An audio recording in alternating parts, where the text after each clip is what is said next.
Merci d'abord à l'Institut européen des jardins et des paysages de me recevoir pour cette présentation. Donc, je suis Maxime Maurice, je suis chef de projet à la sous-direction des jardins au domaine national du Louvre et des Tuileries depuis 5 ans. Mon rôle est de suivre différentes études, projets, chantiers d'aménagement pour les jardins du domaine national du Louvre et des Tuileries, donc tout autour du Louvre.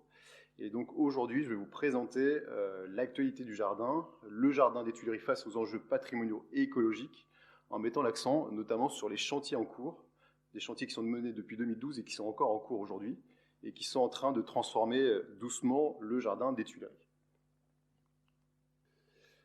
La présentation va se dérouler en 3 étapes. Une première étape où je vous rappellerai les éléments de contexte, vous expliquer ce que sont les jardins du domaine national du Louvre et des Tuileries, vous rappeler qui travaille dans ces jardins. Je vous ferai un rappel historique de la construction du jardin des Tuileries et un état des lieux. Dans la deuxième partie, je vous présenterai les schémas directeurs qui ont été préparés par des architectes en chef des monuments historiques. Vous rappelez ce qu'est un schéma directeur, les principes et les objectifs de ces grands projets de transformation du jardin des Tuileries. Et dans la troisième partie, on ira dans le cœur du sujet sur le terrain. Je vous emmènerai en photo sur les chantiers qui ont été menés au jardin et qui sont menés encore aujourd'hui, notamment le chantier de la plantation du bosquet des oiseaux, la replantation de la grande allée, l'aménagement des bosquets des exèdres, et si on a le temps, la mise en accessibilité et la plantation des rampes du fer à cheval. Et puis dans 1 heure, on conclura tout ça en faisant un bilan des actions menées au Louvre. Donc pour rappel, le domaine national du Louvre et des Tuileries est situé en plein cœur de Paris, à proximité immédiate du Louvre, le long de la Seine, et donc le domaine est entièrement inscrit dans le secteur classé UNESCO Rives de Seine depuis 1991. Pour rappel, le jardin des Tuileries, qui est le cœur de ce domaine, est le point de départ de cette grande perspective, grand axe monumental ouest parisien, qui aujourd'hui encore organise toute la métropole parisienne. Les jardins du domaine national du Louvre et des Tuileries sont au nombre de 5, dont le plus important est le jardin des Tuileries en lui-même, qui à lui seul fait 23 hectares. Un jardin qui est entièrement classé monument historique depuis 1914, un jardin très riche en histoire. Parmi les autres jardins du domaine national du Louvre et des Tuileries, le jardin du Carrousel, qui est enserré entre les bras du musée, un jardin qui a été entièrement recréé dans les années 90 par 2 paysagistes belges, Jacques et Peter Wirtz, donc avec une touche contemporaine et une petite touche également baroque flamande. D'autres jardins pour le domaine, plus petits mais pas accessibles au public, jardin de l'Oratoire, jardin de l'Infante Érafée, situé dans la partie est du domaine. Et puis le Louvre gère également un autre jardin qui n'est pas sur cette carte, le jardin du musée Eugène Delacroix, qui est situé du côté du quartier Saint-Germain-des-Prés. Donc tout ça fait 30 hectares de jardin, 2 km de long le long de la Seine, pas moins de 3000 arbres dans le domaine, ce qui est assez conséquent, plus de 170 sculptures et vases, et plus de 3000 bancs et chaises. Les jardins du domaine national du Louvre et des Tuileries sont gérés par le Louvre entièrement depuis 2005, date à laquelle donc, le Louvre récupère la gestion du jardin des Tuileries au Centre des Monuments Nationaux. En 2015, une sous-direction des jardins est spécialement créée au Louvre pour s'occuper de ces 30 hectares de jardin, parce que c'est vraiment un vrai sujet de préoccupation, il y a beaucoup à faire. À cette occasion, un premier poste de chef de projet est créé pour s'occuper des travaux dans le jardin. Et en 2018, au vu de l'accélération des projets et des chantiers, un deuxième poste de chef de projet est créé. Bon, c'est le poste que j'occupe actuellement. Donc la sous-direction des jardins du Louvre, c'est un sous-directeur, une jardinière en chef, Florine Guillère, 2 adjointes, Marie-Pierre Séclier, Anoucha Camus, 17 jardiniers d'art qui s'occupent du jardin des Tuileries, qui sont très importants pour avoir un jardin qui soit le plus beau possible en toute saison, une conservatrice responsable des collections du site, donc toutes les sculptures du domaine, Emmanuel Errand, qui est déjà venu ici faire des présentations, me semble-t-il, 2 chefs de projet, moi-même et Chloé Traban, et un apprenti, Joachim Maury Casalta. Parallèlement à l'équipe du Louvre, Il faut retenir également que nous travaillons bien sûr en collaboration avec des architectes en chef des monuments historiques, puisque nous sommes dans un jardin classé monument historique. Donc Dominique Larpin a travaillé comme ACMH entre 2009 et 2018, et depuis 2018, c'est Denis Donnement qui est l'architecte en chef des monuments historiques pour le jardin des Tuileries. Voilà pour la présentation du contexte. Passons maintenant à l'histoire du jardin des Tuileries, avec quelques rappels. Je vais écourter l'histoire, on pourrait faire une conférence de 2 heures rien que sur l'histoire du jardin, mais voilà, c'est vraiment une introduction. En rappelant que ce jardin a d'abord été créé en 1564 sur la volonté d'une reine, Catherine de Médicis, qui est, comme son nom l'indique, italienne, qui vient de Florence, et qui a décidé de se construire un palais et un jardin en périphérie de Paris, mais à proximité de la résidence royale qui était le palais du Louvre à l'époque. Donc Catherine de Médicis jette son dévolu sur des terrains en bord de Seine qui sont occupés par des tuiliers, d'où le nom de jardin et palais des Tuileries. Donc le jardin qui est créé est un jardin Renaissance qui est très différent du jardin que l'on peut connaître aujourd'hui, mais la superficie est déjà à peu près la même. On va faire un grand pas en avant. En 1664, le jardin est totalement restructuré par André Le Nôtre, qui est jardinier du roi, et qui a déjà créé Versailles. André Le Nôtre est appelé par Colbert pour transformer le jardin des Tuileries, qui avait subi de grosses dégradations liées à une inondation de la Seine, et puis un jardin qui n'était plus à la mode du jour, qui ne plaisait plus du tout à Louis XIV. Donc Colbert essaie de transformer ce jardin pour refaire venir Louis XIV à Paris, chose qui n'arrivera pas, mais les jardins seront quand même transformés par André Le Nôtre, et c'est à André Le Nôtre qu'on doit la structure du jardin des Tuileries que l'on connaît aujourd'hui. À savoir, donc, la création de la Grande Allée, d'abord, est due à Le Nôtre, cette allée qui commence au niveau du pavillon central du Palais des Tuileries, traverse la totalité du jardin, et va bien au-delà, jusqu'à la colline de Chaillot. Donc c'est à André Le Nôtre qu'on doit la création des Champs-Élysées. Autre création d'André Le Nôtre, la partition du jardin en 3 grands secteurs. Le Grand Carré, qui est cette partie qui était visible depuis le premier étage du Palais des Tuileries avec des belles broderies. La deuxième partie, le Grand Couvert, qui, comme son nom l'indique, est couvert d'arbres, donc planté entièrement de marronniers. Donc les marronniers qui étaient au XVIIe siècle l'essence royale par excellence, c'était une essence exotique qui venait des Balkans, de Grèce, de Turquie. Et puis la dernière partie, l'octogone, qui est la partie la plus théâtrale du jardin, très architecturée, avec un grand bassin et des rampes en forme de fer à cheval. Autre création de Le Nôtre, au passage, la création de terrasses, la terrasse des Feuillants au nord et la terrasse du bord de l'eau au sud, qui longe la Seine. Terrasse qui est intéressante puisqu'elle donne des points de vue très beaux sur le jardin, mais en plus, elle sert de digue contre les inondations de la Seine qui avaient causé beaucoup de dégâts. On fait un nouveau pas en avant au XIXe siècle. Le XIXe siècle est un siècle plutôt de simplification de la structure du jardin de Le Nôtre. La structure du jardin reste toujours la même, très régulière, mais les bosquets qui étaient très dessinés par André Le Nôtre se simplifient avec l'apparition de ces grandes quinconces de marronniers, donc des plantations régulières de marronniers. C'est exactement voilà, l'image du tableau de Manet, la musique aux Tuileries, une grande terre battue et puis des marronniers au-dessus qui permettent plein d'activités, mais un jardin qui est beaucoup plus pauvre qu'à l'époque, qu'au XVIIe siècle. Le XIXe va surtout s'attacher à aménager toutes les périphéries du jardin, avec des belles entrées, avec des grands escaliers, des grilles, et puis il va également modifier la partie du Grand Carré qui vont devenir des jardins réservés pour le roi puis les empereurs. Et puis enfin, le dernier saut en avant, on en a parlé, on ne peut pas passer à côté au jardin des Tuileries, c'est la transformation du jardin dans les années 90 par Pascal Cribier, Louis Bénèche et François Roubaud, qui ont donné une touche de modernité, de contemporain à ce jardin historique des Tuileries. Leurs principales interventions se sont concentrées dans le Grand Carré, vous avez l'image en bas à gauche, avec la création de ces grandes pelouses dans lesquelles on a des massifs fleuris qui sont absolument magnifiques toute l'année. Et puis autre intervention également très intéressante de Pascal Cribier en collaboration avec un artiste italien très connu, Giuseppe Pedone, la création du bosquet de l'arbre aux voyelles, donc qui est l'installation finalement d'une œuvre d'art contemporaine, un arbre en bronze au milieu d'un bosquet qui est complètement renaturalisé et qui en tout cas fait rentrer la nature à nouveau dans le jardin des Tuileries.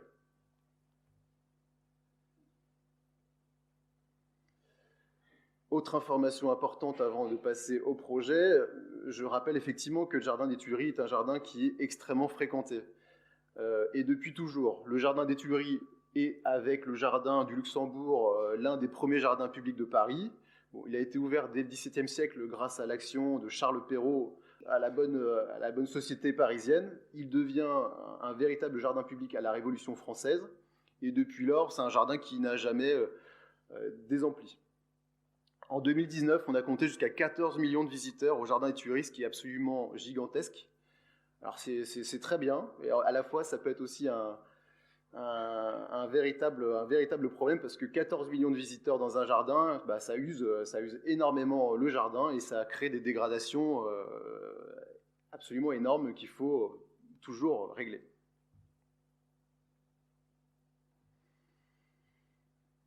Donc le schéma directeur créé par l'ACMH, l'architecte en chef des monuments historiques Dominique Larpin, pointait également un autre sujet, en plus des dégradations liées à cette surfréquentation des jardins.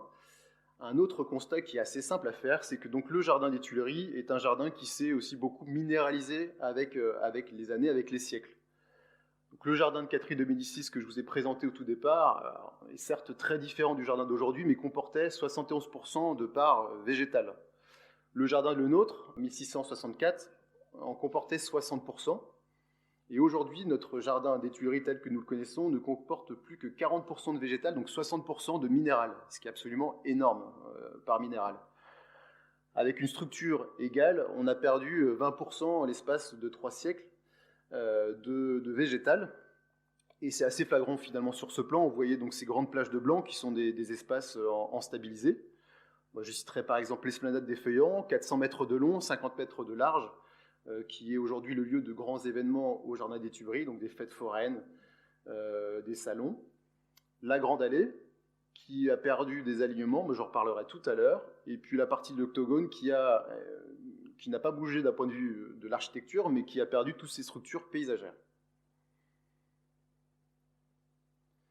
Et enfin, donc, dans le schéma directeur de Dominique Larpin, un autre constat assez alarmant avait été présenté. C'était l'extrême dégradation de la trame arborée du jardin, et notamment du grand couvert, donc toute la partie centrale du jardin, avec 4 bosquets, donc qui sont en noir sur ces plans, où il a été repéré que les arbres présentaient des signes de faiblesse très forts, des bosquets qui étaient déjà quasiment troués, vides, avec des actions à entreprendre d'urgence si on voulait faire perdurer ces bosquets. Autre remarque, beaucoup d'arbres isolés, des marronniers, présentent également des signes de faiblesse liés à des maladies, à des problèmes structurels. Donc ce sont tous ces points noirs et rouges. Donc tout ça donne beaucoup de travail à faire pour renouveler donc, le patrimoine arboré du jardin des Tuileries. Donc l'ACMH, l'architecte en chef des monuments historiques Dominique Larpin, a mis en place donc un schéma directeur pour parer à tous ces enjeux, à tous ces problèmes présentés. Donc un schéma directeur, c'est un programme pluriannuel de projet qui doit proposer donc, une vision du jardin des Tuileries pour les 20 prochaines années. 3 objectifs principaux ont été présentés par l'architecte en chef des monuments historiques. Le premier, la conservation du patrimoine du jardin, ce qui est un enjeu assez classique pour un jardin classé monument historique. Conserver donc le patrimoine architectural, donc ça peut être les murs, les escaliers, les sols, les grilles, les portails, mais également conserver le patrimoine arboré, puisque les arbres font partie du patrimoine du jardin. Deuxième enjeu, mieux accueillir le public. Comment fait-on pour accueillir 14 millions de visiteurs au jardin des Tuileries dans de bonnes conditions, et comment fait-on pour accueillir tous les publics, y compris les publics qui ont des difficultés parfois à se déplacer. Et troisième enjeu qui va nous occuper aujourd'hui, revégétaliser le jardin des Tuileries. Vous l'avez compris, le jardin des Tuileries s'est beaucoup minéralisé avec les années, et comment fait-on pour renverser la balance? Donc voici à quoi ressemblait donc le jardin en 2012, avec donc les fameuses plages de stabilisés qui sont très nettes, tout en blanc.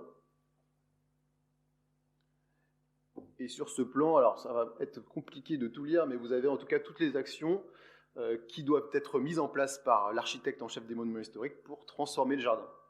Vous avez par exemple ici la revégétalisation de tout le secteur de l'Octogone, vous avez la restauration des grilles historiques, la remise en état des murs du jardin, l'implantation d'une orangerie dans le jardin, la replantation totale du bosquet des oiseaux dans le nord-est du Grand Couvert, la plantation d'un nouvel alignement d'arbres pour la Grande Allée, et toute une série de projets qui sont là pour transformer le jardin et pour l'adapter aux 3 enjeux dont je vous ai parlé avant, en l'espace de 20 ans. Le résultat est ce plan, que je ne vais pas vous commenter en détail, mais qui va être présenté donc, en commission nationale devant des experts du ministère de la Culture, qui va être validé en 2013, et qui va servir de base à tous les projets et chantiers qui vont être mis en œuvre entre 2012 et 2023. Et donc là, on va passer à la partie chantier, avec un premier projet d'ampleur, qui est donc la replantation du bosquet des oiseaux. Donc, le bosquet des oiseaux est un bosquet situé dans le Grand Couvert, au nord-est du Grand Couvert. Voilà à quoi ressemblait le bosquet en 2012, un grand bosquet avec cette plage de stabilisés, puis au-dessus, un quinconce de marronniers, avec des marronniers manquants, avec des arbres âgés entre 70 et 100 ans, mais des arbres qui présentent des faiblesses. Un bosquet en réalité où il ne se passe pas grand-chose, à part la présence de 2 sculptures, dont cette très belle sculpture de l'ami de personne, de l'artiste Dietmann, qui semble bien isolée au milieu de tous ces marronniers. Donc le bosquet est composé de 83 marronniers, tous alignés, des marronniers qui, selon le diagnostic sanitaire, présentent pour la plupart des difficultés, des problèmes d'ancrage, des maladies, des dégradations comme des échaudures, et puis un bosquet, on le voit, qui est déjà troué. Il y a 42 arbres manquants dans la trame de plantation. Donc tout ça ne peut pas durer. Enfin, c'est un bosquet qui est vraiment en péril et qui doit être entièrement réinventé par l'architecte en chef des monuments historiques. Et donc pour passer à l'étape de projet, Dominique Larpin va s'inspirer essentiellement de deux moments de l'histoire du jardin des Tuileries. Donc le premier, le jardin d'André Le Nôtre, avec ce plan d'arpentage qui date de 1672 environ, et qui montre un bosquet des oiseaux qui avait une configuration qui était complètement différente au XVIIe siècle, avec des quinconces de marronniers, un quinconce de marronnier toujours, 3 clairières au centre, une sculpture, et puis vous avez ici toutes ces bandes qui se croisent, qui sont sans doute des bancs de pelouse ou des haies plantées. Donc une configuration totalement différente de celle que l'on a pu voir précédemment. Autre inspiration pour Dominique Larpin, pour la transformation de ce bosquet des oiseaux, donc le projet de Pascal Cribier et Louis Bénèche des années 90, et notamment la création de plates-bandes forestières qui auraient dû être créées au Jardin des Tuileries dans les années 90, qui n'ont pas été créées, et qui avaient pour effet de créer un cadrage à tous les bosquets, pour créer une intimité, pour créer une strate basse. Donc Dominique Larpin fusionne finalement ces deux idées, le projet d'André Le Nôtre et le projet de Pascal Cribier et Louis Bénèche pour proposer un bosquet des oiseaux totalement réinventé, avec une trame arborée entièrement replantée, une clairière centrale, et puis la présence de ces plates-bandes de jardiniers qui viennent délimiter les espaces et créer un petit peu d'animation végétale dans le bosquet. Donc le projet est présenté encore une fois à la DRAC et au ministère de la Culture, il est validé, et en 2012, le chantier commence. Alors c'est choquant, le chantier commence par un abattage de tous les arbres. Alors vous avez compris que le bosquet était dans un état très mauvais, la trame arborée ne pouvait pas être conservée, donc la totalité des arbres est abattu. Mais heureusement, la totalité des arbres est replantée. Donc là, vous le voyez, donc tous les arbres sont replantés. La trame de plantation des tuileries est bien respectée. La trame de plantation donc, héritée de le nôtre, adaptée au XIXe siècle, est respectée. Donc trame de plantation qui est assez serrée, vous pouvez le voir, avec des arbres distants de 4 à 5 mètres, ce qui est quand même très très fort. On en profite pour réinstaller également donc, la sculpture de Dittmann au centre du bosquet. Et puis, chose aussi intéressante sur cette image que vous pouvez constater, donc les arbres qui ont été plantés ne sont pas tous les mêmes, et surtout ne sont pas des marronniers. Donc ça, c'est un parti pris, effectivement, de l'architecte en chef des monuments historiques, ne pas replanter des marronniers qui représentent déjà plus de 50% des essences au jardin des Tuileries, ce qui est absolument énorme. Et les marronniers aux Tuileries, bon, ils ont un problème qui s'appelle la mineuse, qui est une petite larve qui vient s'installer dans les feuilles, et qui fait tomber donc, les feuilles en été. Donc on préfère ne pas forcément trop les réinstaller. Le choix qui a été fait pour replanter le bosquet, c'est le choix de la diversité, avec 4 arbres différents qui vont être proposés. Des cormiers et des charmes qui vont être installés dans les périphéries du bosquet. Et puis à l'intérieur du bosquet, en vert plus clair, vous avez des érables et des merisiers. Alors pourquoi ces arbres ? Parce que en fait, ce sont des arbres qui, on le sait, résistent très bien au réchauffement climatique, au changement climatique, qui vont résister également aux plus fortes périodes de sécheresse que l'on va connaître dans les prochaines années. Autre intérêt de tous ces arbres, et notamment du merisier, ce sont des arbres qui ont des très beaux fleurissements, donc qui fleurissent en avril avec des très belles fleurs blanches, et puis qui ont un intérêt également pour la faune, et notamment les oiseaux avec les merises. Donc en choisissant de diversifier la palette végétale, on plante pour le futur, on sait que ces arbres résisteront aux aléas climatiques du futur, et en plus, on améliore l'accueil de la biodiversité dans le jardin. En 2015, le chantier reprend après une période de pause due à des limitations budgétaires. Donc on en profite pour créer les fameuses plates-bandes plantées, dont je reviendrai dessus un peu plus tard. On installe un nouveau mobilier, donc des bancs en pierre, la sculpture de Dittmann, et puis on commence également à travailler tous les sols du jardin. Alors c'est important, hein, les sols du jardin, parce que vous avez vu avant, on était sur un sol stabilisé. Le jardin de Tuileries est connu pour son stabilisé, et tous ses défauts, la poussière, un manque de perméabilité. Et donc ce chantier de restauration du bosquet des oiseaux a été l'occasion d'expérimenter de nouveaux types de sols, des sols en terre-sable, donc 75% de terre criblée, 25% de sable, sans liant, donc des sols qui sont beaucoup plus perméables, qui permettent à l'eau de s'infiltrer et de profiter directement aux arbres. Et puis ce sol aussi a un avantage, c'est qu'il ne fait pas de poussière, contrairement à tous les sols stabilisés des Tuileries. Les plates-bandes réalisées sont plantées par les jardiniers avec toute une gamme de plantes vivaces, de couvre-sol et d'arbustes. Alors ces plates-bandes, en plus de créer un cadre paysager nouveau pour le bosquet, un cadre esthétique agréable, elles ont encore une fois un intérêt écologique. Elles permettent de récupérer toutes les eaux de ruissellement, de redistribuer tranquillement l'eau dans le sol, et notamment pour les arbres et puis les végétaux qui sont plantés dans les plates-bandes. Et puis elles sont également donc, des refuges pour la faune, encore une fois, pour des insectes et les oiseaux. Donc, voici un plan de plantation de Dominique Larpin de ces plates-bandes avec toute une gamme d'arbustes et de vivaces qui ont été plantés. Je peux vous citer par exemple le groseillier, des viornes, des chèvrefeuilles, heptacodium.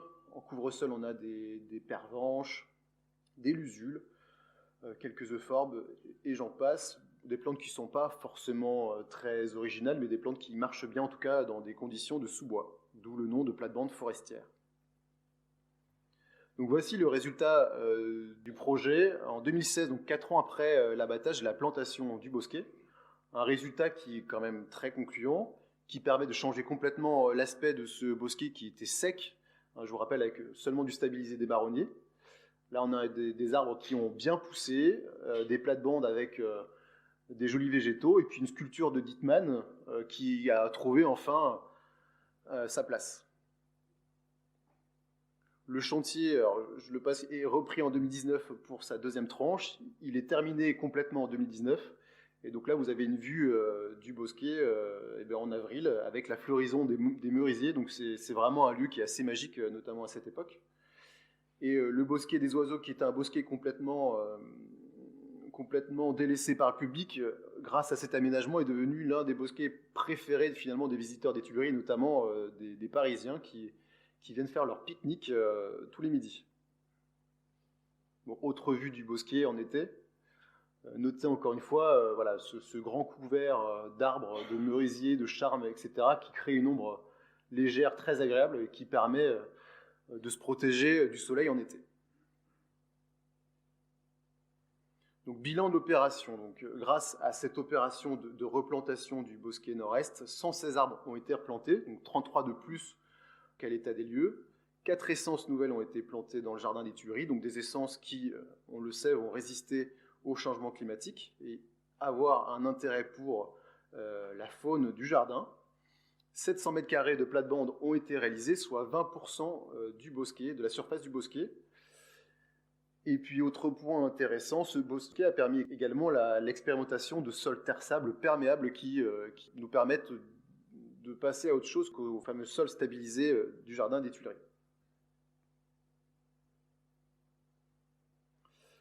Deuxième grand projet d'ampleur, donc mené au jardin des Tuileries, donc c'est la plantation de la Grande Allée.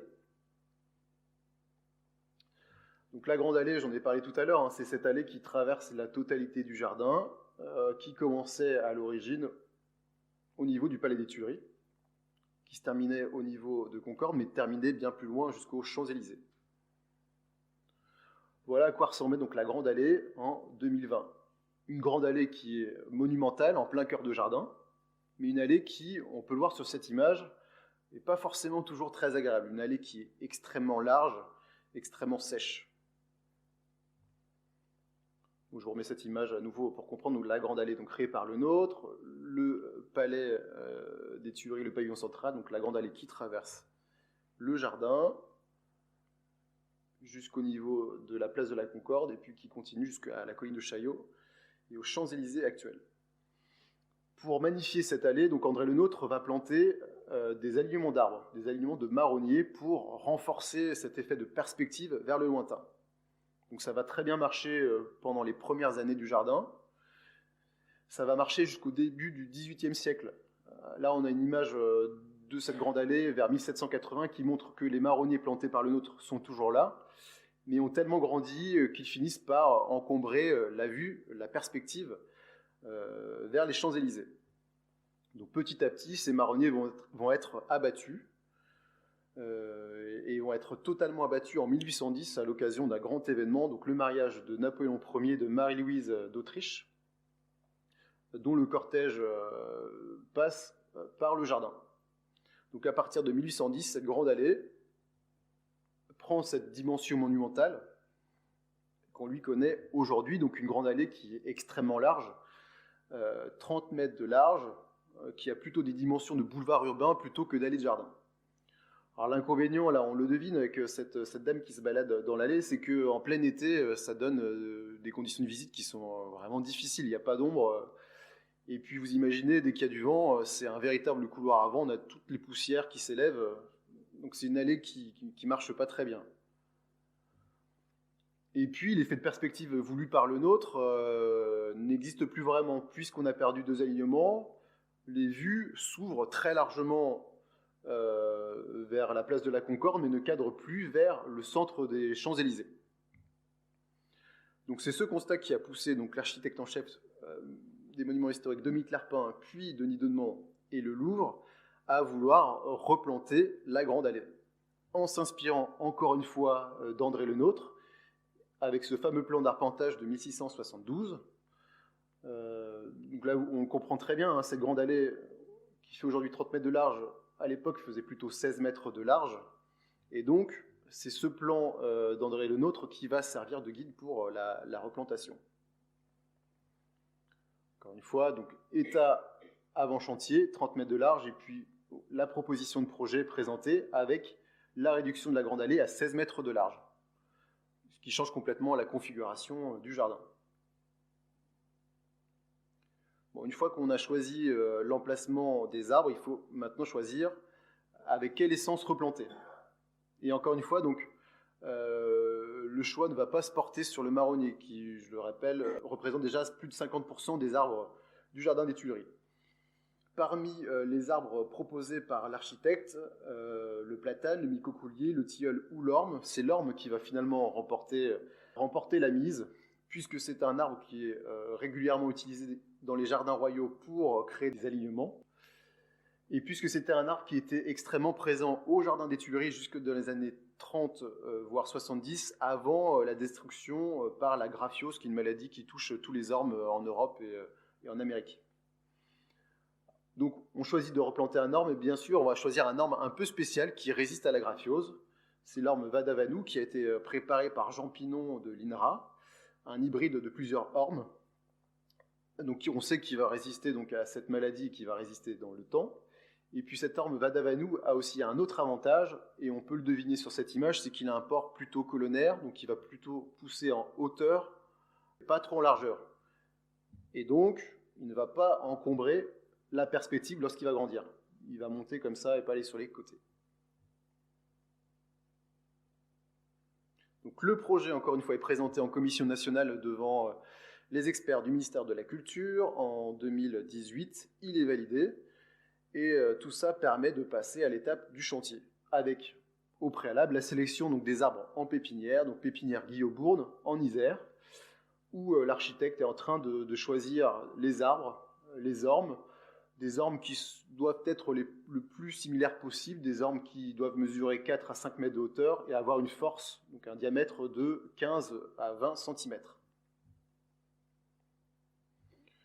Sur le terrain aux Tuileries, ça commence à bouger à partir de novembre 2020. Donc la totalité de la grande allée est fermée au public par des barrières ERAS, des barrières grillagées. Et la première opération réalisée est la création de grandes fosses de plantation en continu, ce qui va permettre aux arbres de pouvoir se développer, de développer leurs racines dans un sol bien travaillé. Chose aussi intéressante à noter, c'est que toutes les terres des Tuileries sont réutilisées. Il était question à un moment d'exporter la totalité de la terre pour la remplacer par une autre terre, ce qui paraissait un peu aberrant. Donc la totalité de la terre des Tuileries a été réutilisée et amendée pour planter les ormes. Donc voici une autre étape des fosses de plantation qui vont accueillir les arbres. Les arbres qui sont arrivés donc à l'hiver 2020, donc 92 ormes livrés en 3 camions semi-remorques venus de l'Isère. Alors vous voyez, c'était un grand moment pour nous à la sous-direction des jardins. On était très contents de recevoir enfin nos ormes et de passer à l'étape sérieuse de plantation.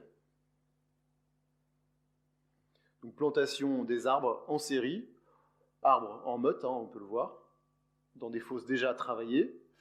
À droite, vous avez la mise en place des ancrages, donc des ancres qui sont profondément installées dans le sol à 1 mètre de profondeur, qui permettent à la motte de rester bien collée au sol et d'éviter surtout de mettre en place des tuteurs qui étaient jugés inesthétiques par l'architecte.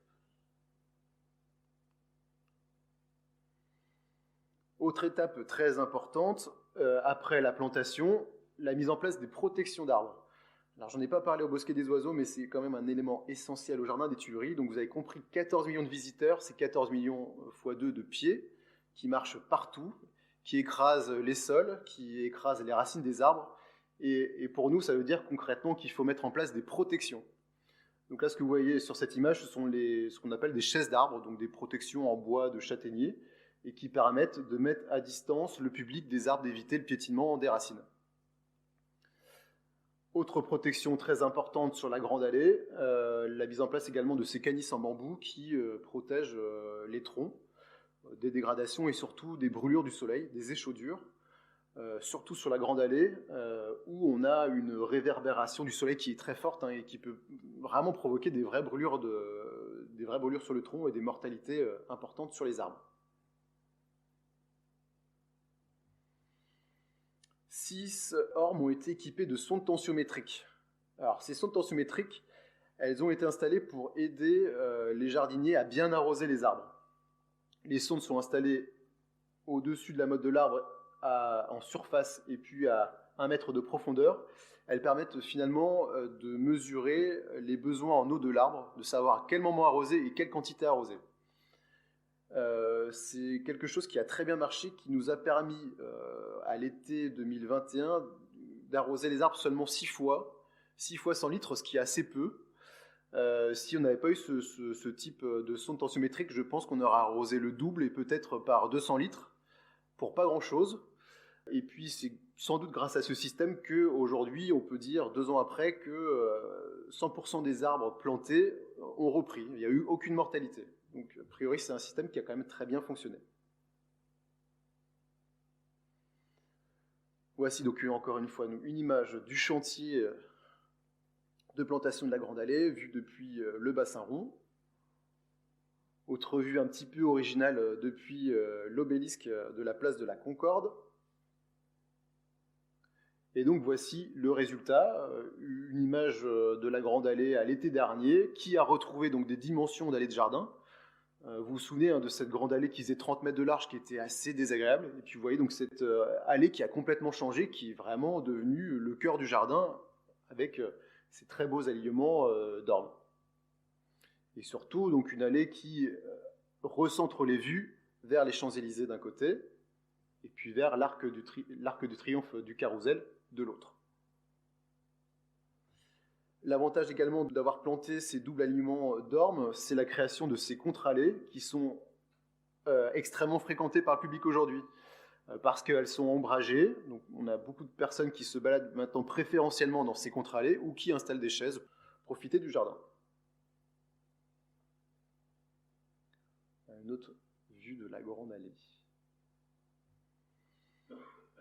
Donc, bilan de l'opération. Donc, cette replantation de la Grande Allée a permis donc, d'installer 92 arbres supplémentaires dans le jardin, des ormes hybrides résistants à la graphiose, donc une nouvelle essence pour le jardin des Tuileries.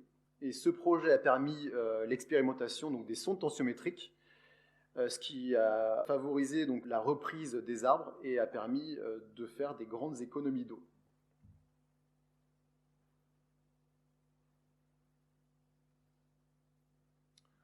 Prochain projet, donc l'aménagement des bosquets des Exèdres. Donc c'est un projet qui, vous allez voir, n'est pas encore terminé, c'est en chantier actuellement.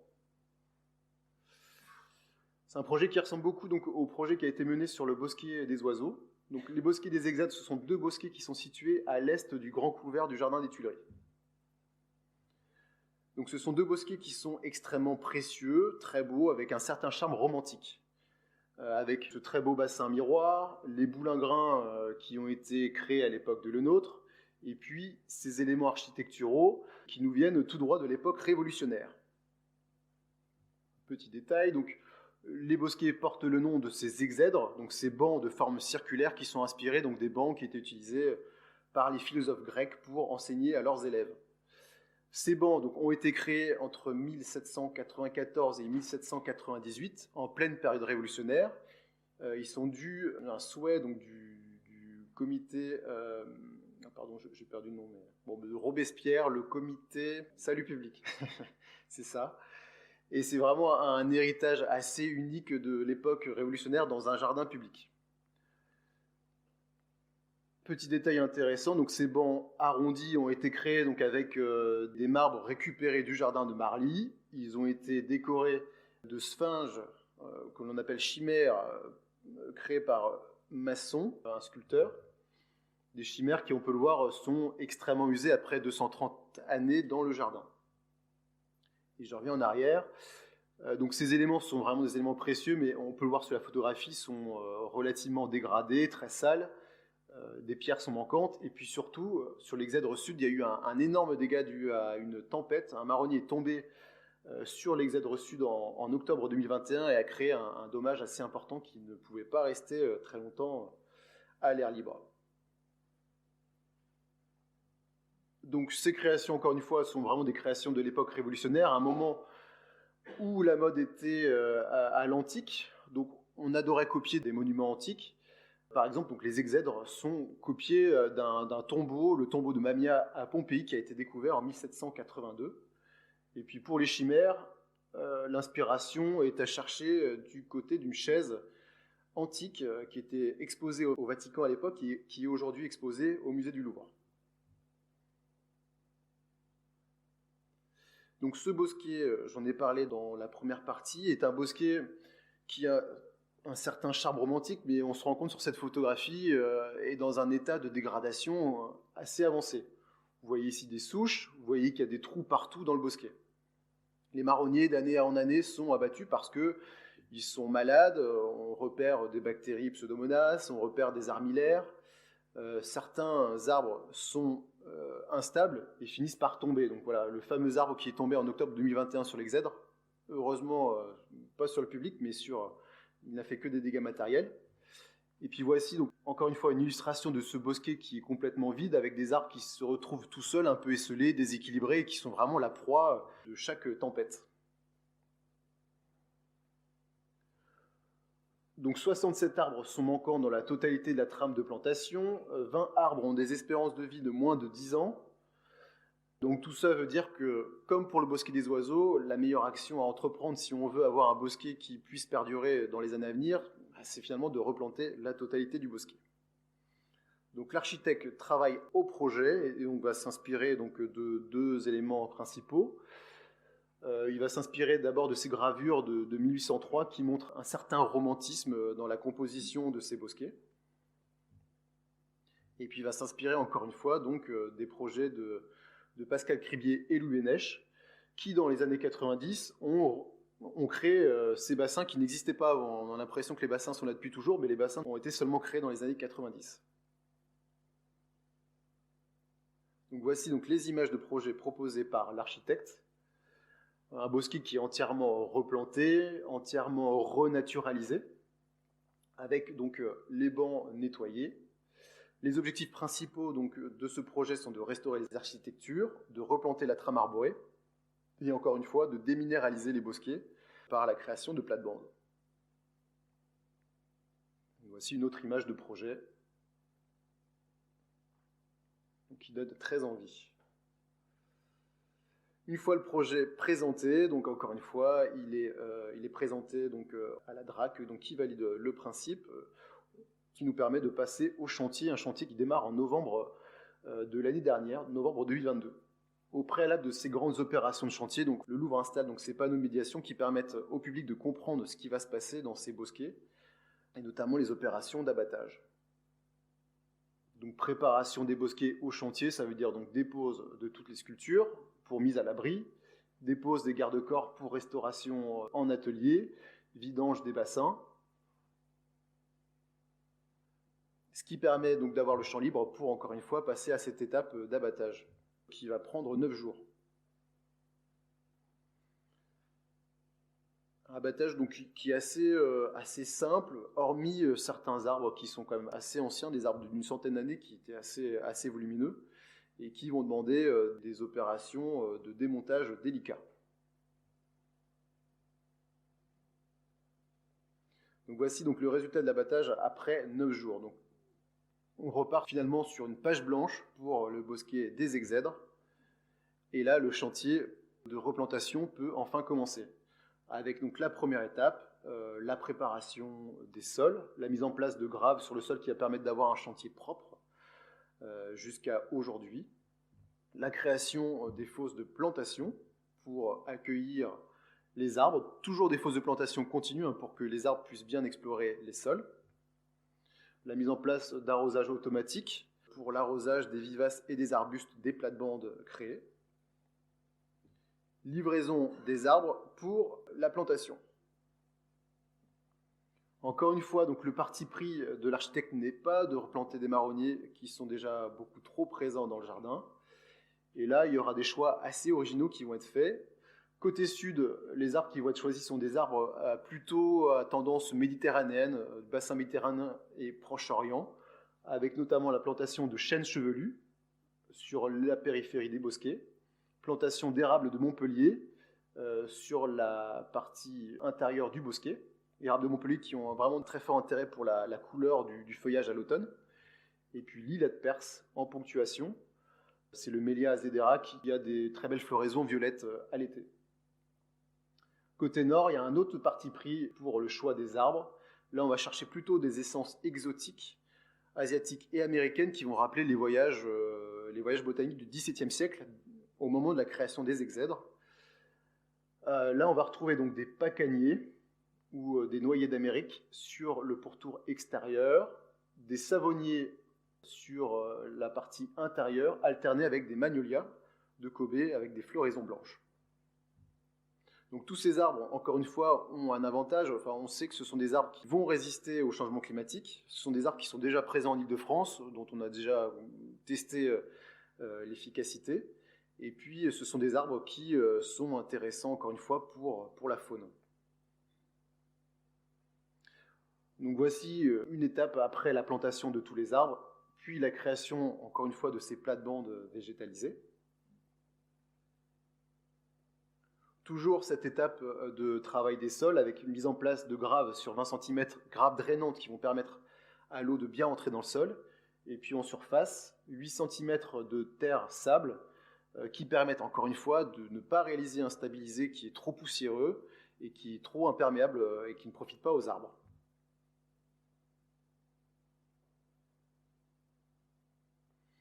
Parallèlement à tous ces travaux de plantation, il y a un énorme travail qui est réalisé par l'entreprise de maçonnerie sur les bancs des exèdres, avec notamment la dépose de toutes les pierres du podium et repose dans le bassin pour préparer les compléments de pierre.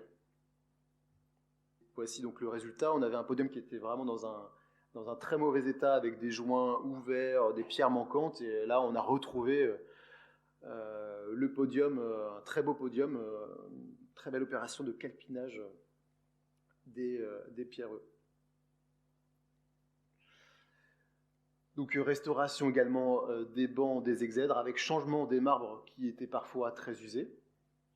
Et puis là, vous voyez également que les fameuses chimères ont été déposées. Et voilà, on en était la semaine dernière au Jardin des Tuileries avec quasiment toute la restauration des exèdres terminée et encore un mois de travaux pour faire les finitions.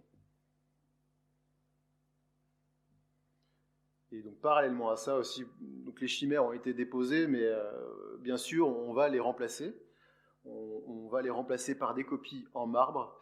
Et donc vous avez ici donc la sculptrice et la conservatrice des sculptures du Jardin des Tuileries, Emmanuelle Errand, qui sont en train de travailler au modelage du visage des chimères qui avaient complètement disparu à cause de l'érosion. Encore une fois, une photo assez sympathique. Voilà, l'avancée de la sculpture de la chimère, ça c'était cette semaine à l'atelier Enache dans la Nièvre. Donc sculpture entièrement réalisée à la main, en marbre, et qui vont permettre enfin de pouvoir mettre à l'abri les sculptures originales qui étaient déjà très usées. Comme pour le bosquet des oiseaux, donc on retrouve les fameuses plates-bandes végétalisées qui permettent encore une fois de récupérer les eaux de pluie, d'apporter un cadre paysager d'intimité à nos bosquets. Donc ce sont les jardiniers qui plantent ces massifs, ce qui leur permet de participer au projet et au chantier, et ce qui leur permet aussi de réfléchir à la gestion future de ces massifs. Parce que sans eux, après, si on livre un projet pareil et qu'ils ne se suivent pas derrière, ça ne sert à rien en fait, on perd tous les efforts. Bon, assez rapidement, je ne vais pas passer plante par plante, mais voici quelques images indicatives des palettes végétales, de la palette végétale utilisée pour les massifs. Donc côté nord, plutôt des vivaces avec des floraisons blanches et jaunes, des plantes américaines et asiatiques. Je vais citer par exemple le lys des Incas, l'astromère, les euchères, vous avez des hortensias. Et côté sud, on a des plantes plutôt à floraison blanche et violette ou rose, plutôt méditerranéenne pour le coup, avec des daphnées, avec des iris, avec des rosiers, des cyclamènes et toute une série de bulbes. Et donc voici le résultat partiel du chantier. Cette semaine, donc, les bosquets des exèdres ont été partiellement réouverts au public, aux 3/4, puisque tous les travaux de plantation et de ferronnerie ont été terminés. Il ne reste plus que les travaux dans le bassin et des exèdres à réaliser. Donc les bosquets des exèdres ont retrouvé une structure avec donc, la mise en place de ces plates-bandes, avec cette trame arborée qui est enfin complète. Et voilà, voilà, on attend plus encore quelques jours pour que tous ces arbres prennent leurs feuilles et puis qu'on passe encore à une étape supérieure. Donc, bilan de l'opération, donc 136 arbres ont été plantés, donc 57 arbres supplémentaires par rapport à l'existant. 1440 mètres carrés de plate-bande ont été créés, ce qui a permis de déminéraliser 20% de la surface des massifs. Et puis, encore une fois, donc, ont été mis en place les fameux sols terre-sable qui permettent d'éviter d'utiliser le stabilisé poussiéreux et imperméable.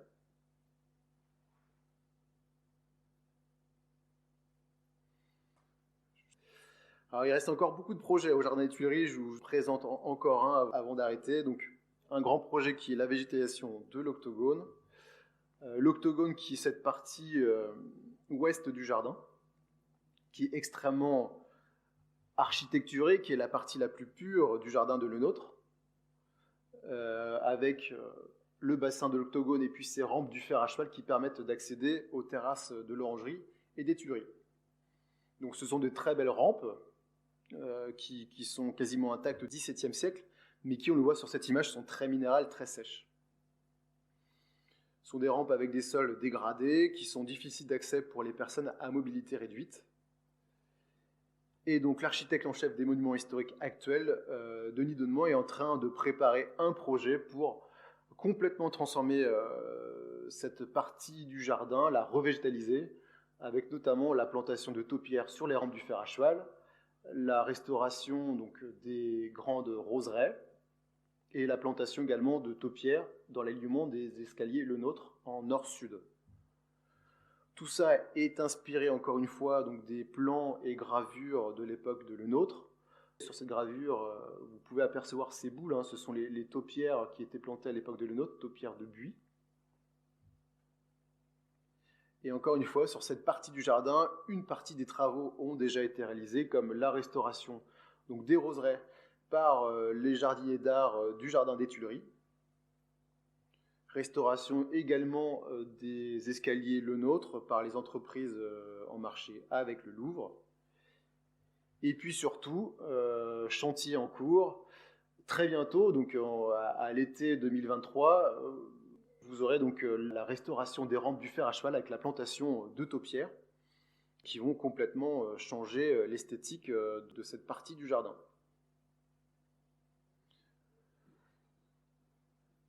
Le chantier est en cours, je ne vais pas vous passer toutes les étapes parce que je pense que ça va être très long. En tout cas, sachez que actuellement, les fosses de plantation sont prêtes pour accueillir les taupières d'IF et que le chantier va continuer jusque juillet 2023, si tout va bien. Et prochaine étape, après 2024, après les Jeux Olympiques, on aura certainement donc des interventions de plantation en pleine terre au droit des escaliers Lenôtre pour, encore une fois, déminéraliser le jardin. Et puis une grande intervention également sur toutes les lisières du Grand Couvert avec la création d'une structure paysagère, sans doute une palissade de charme pour fermer cet espace. Voilà, donc des très belles images de l'architecte en chef des monuments historiques, Dominique Larpin, qui font rêver. Vous voyez aussi une plantation donc, des murs des rampes. Et voici donc une très belle image pour terminer. Donc conclusion, après 10 ans après la validation du schéma directeur de revégétalisation du Jardin des Tuileries, le Louvre peut annoncer avoir planté 5000 m² de plate-bande végétalisée, et en général ça représente 20% en moyenne donc, des bosquets et des rampes où nous sommes intervenus. 416 arbres ont été plantés, dont 254 supplémentaires par rapport à la situation de 2012. Donc le patrimoine arboré a été renouvelé pour 3 bosquets du Jardin des Tuileries, ce qui est très important, et 2 nouveaux alignements d'arbres ont été plantés. 13 nouvelles essences ont été introduites dans le Grand Couvert pour changer du marronnier, des essences qui sont toutes résistantes au changement climatique, qui est un enjeu important pour nos jardins d'aujourd'hui, et 124 000 m² de sol ont été déstabilisés et passés en mélange terre-sable, ce qui permet d'avoir un jardin avec des sols plus vivants et beaucoup plus perméables. Il reste encore 10 ans de travaux pour mener à bout donc, le schéma directeur de revégétalisation du Jardin des Tuileries. Et je pense que la meilleure façon de se rendre compte de tout ce travail qui a été effectué et des transformations à venir est de venir directement au jardin pour profiter de notre beau jardin des Tuileries. Nous serons très contents, en tout cas, à la sous-direction des jardins, de vous y accueillir si vous souhaitez. Voilà, je termine ma présentation sur cette belle image. Merci de votre attention. Merci à vous.